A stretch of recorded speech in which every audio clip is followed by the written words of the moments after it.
Since it arrived almost 2 years ago, the PX2 Ford Ranger set a new benchmark for what could be expected from a 4x4 double cab ute. Levels of comfort, technology and all-round drivability making it much more like an SUV than a truck, except in one key area: power. Well, I've got a solution for that. This is the 2017 Volkswagen Amarok V6 and it brings a much needed performance bump to this party. Mixed with its already impressive build quality, excellent driving dynamics and the biggest tub in its class, the Amarok V6 has what it takes, on paper at least, to dethrone the Ranger. It looks good, but expensive. That's true.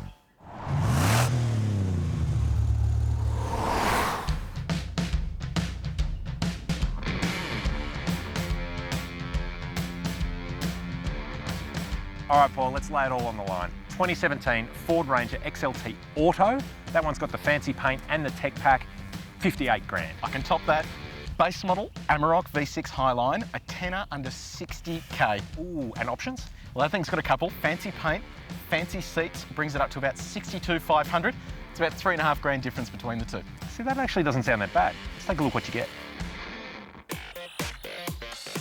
Righto, it is a little bit drab in here, but the seats are really great. But the main highlight here is the tech. Yeah, it's pretty impressive. For a car like this, you get an 8-inch touchscreen, which is now running Sync 3. So you get app support, Apple CarPlay, Android Auto support, there's native nav, native DAB radio, plus then you've got all your safety and driver assistance tech. Yeah, I was actually really surprised with this. You've got radar cruise control in a work ute, you've got lane departure assistant, you've got a heads-up display if you're approaching something too fast or tailgating. The only thing that it is missing is blind spot monitoring. Yeah, it's a weird miss considering you've got everything else, but what I really like are the twin LCD displays up there on the instrument cluster. Yeah, again, you're forgetting that this is like a workhorse, but you get these two displays that you can then jump into and configure any way you like. They show everything that you need.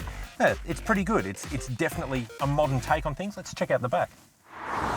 I'm pretty comfy back here. I've got stacks of room, knee, toe, head. It's not bad. I'm comfy as well, but I am glad that cameraman isn't sitting between us because I reckon 3 would be a crowd in here. Yeah, I agree. It's definitely 2 up in the back because then you wouldn't be able to get to the cool 240-volt outlet so you can run your hairdryer. Let's go check out the tub. All right. Alrighty. Standard sports bars, tub liner, and tow pack. You can fit plenty of stuff back here. Except a pallet, which doesn't fit between the wheel arches. Touche, and you're right. It's about 1550 in each direction, length and width, and smaller than a pallet, less than 1200 between the arches. Right, but the good points are you get an outlet out the back, you get tie-down points as well, 907 kilos worth of payload, which is pretty awesome, and 3,500 kilos of towing capacity. Not bad. Plus a rear view camera and parking sensors to make it a bit easier to live with around town. Let's go check out the VW. Well, I gotta say, I really like these seats. How good is it? They are comfy and there is so much room in here compared to the Ranger. You're like ages away. But in terms of things that aren't that great in here, that infotainment screen, 6.3 inches. And when it comes to those screens, size really does matter. But you do get Apple CarPlay, Android Auto, but there are things missing from it. Yeah, that's right. Like the traffic function doesn't actually work. Some of the features Fiddly as well. Yeah, it just seems to be a little bit slow and not what we'd expect in a car of this kind of price point. Also, that's sort of it. Here, even though the wheel is nice and feels like it's from a Passat, there's none of the driver assistance tech that we saw in the Ranger. Like no radar cruise control, no AEB. I mean, it really is limited. And so is the back seat in terms of legroom and safety. It doesn't really get much better there. Let's check it out.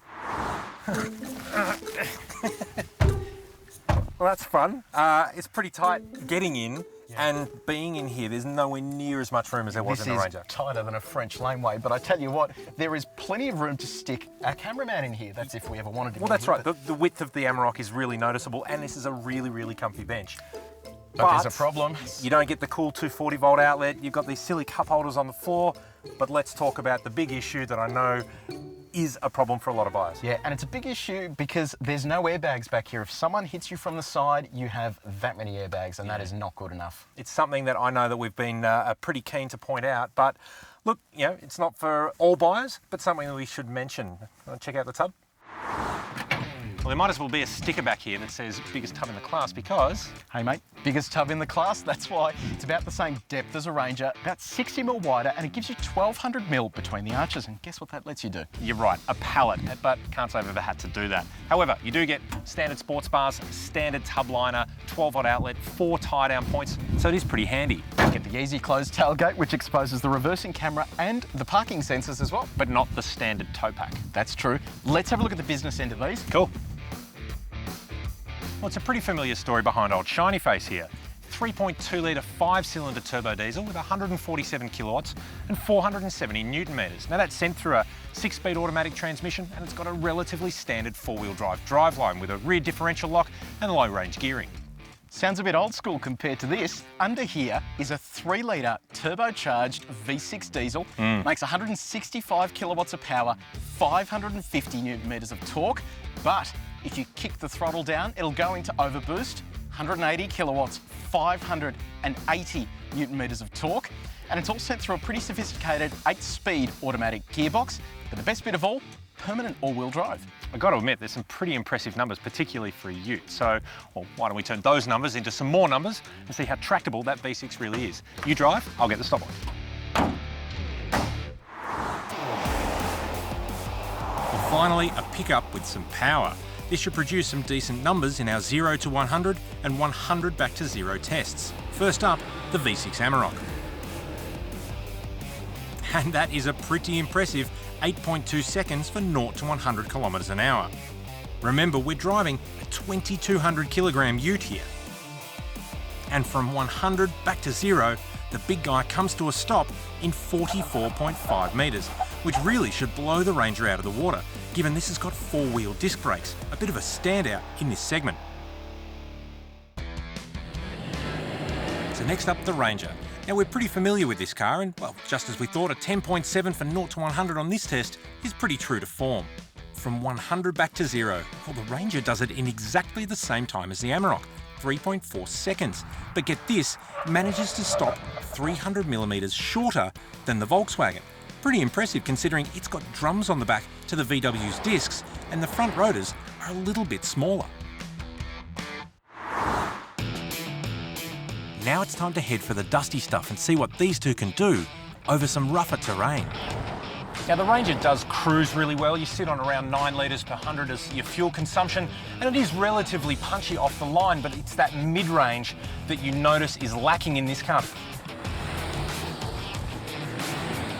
What you're going to appreciate the most with the Amarok V6 is this.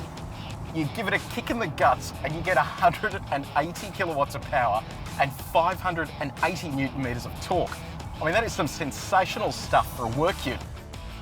In terms of becoming more SUV-like, the Ranger actually features some pretty cool driver assistance tech, and it actually all works really well. You've got a nice icon here that shows you when a car is in front when you're using the adaptive cruise. You get a slight tug on the steering wheel as the lane keeping assistant tries to keep you on the straight and narrow, and it's pretty impressive to see that it's in this car, unlike a lot of others in its class. Like the Amarok. And on top of that, it doesn't even get rear airbags. It is 2017, right?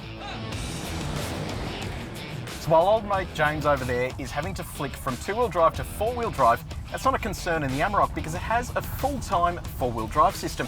It's permanently distributing torque to all 4 wheels. Honestly, for the most part, the high-range 4-wheel drive gets you through most stuff. Out here, the ride of the Ranger is still really, really comfortable. You've got great visibility for all your key vantage points as you bump over obstacles and looking for the right path through. And even in the easy all-wheel drive version, you find that the car's got enough traction and enough capability to get through pretty much anything. The one thing that's blown us both away is just how versatile these cars are. We're barreling down a dirt road here and it's really comfortable. And this is a car that you can take into the city if you need to, throw your tools in the back, tow something, and then hit the dirt for the weekend. But look, the Ranger, as we know, it's a very capable machine. It comes with everything you need. It's a hell of a lot of fun despite not having that power edge of the Volkswagen. And I have to say, as an all-rounder, it's a pretty solid offering. Well, Paulie, who doesn't love a ute? We've had a pretty fun day. Oh, I've had so much fun, and I reckon I could really see myself in one of these. I just don't think I can convince the wife. Well, no matter which way you cut it, with either of these cars, 60 grand buys you a hell of a lot of ute. And we found ourselves a winner. That's right, and it's not that thing. It's compromised in terms of safety, you're missing the rear airbags, and while it is dynamically sound and that engine is a ripper, it's like the supercar of utes, it just falls behind the Ranger almost every step of the way. No, I agree, Paulie. That V6 is a cracking drivetrain, and we really hope it's the start of, well, a bit of an arms race when it comes to ute power outputs. But, as you say, the Amarok is compromised in terms of rear space, in safety, and in value. The Ranger just didn't really put a foot wrong. It's comfortable, well-equipped, better value, and still an incredibly capable machine, which is why the win today goes to the Ford Ranger. If you want to see this full comparison in detail, head to CarAdvice.com. But in the meantime, if you want to see the Amarok V6 or the Ford Ranger go up against anything else, leave your thoughts in the comments below and we'll get to it.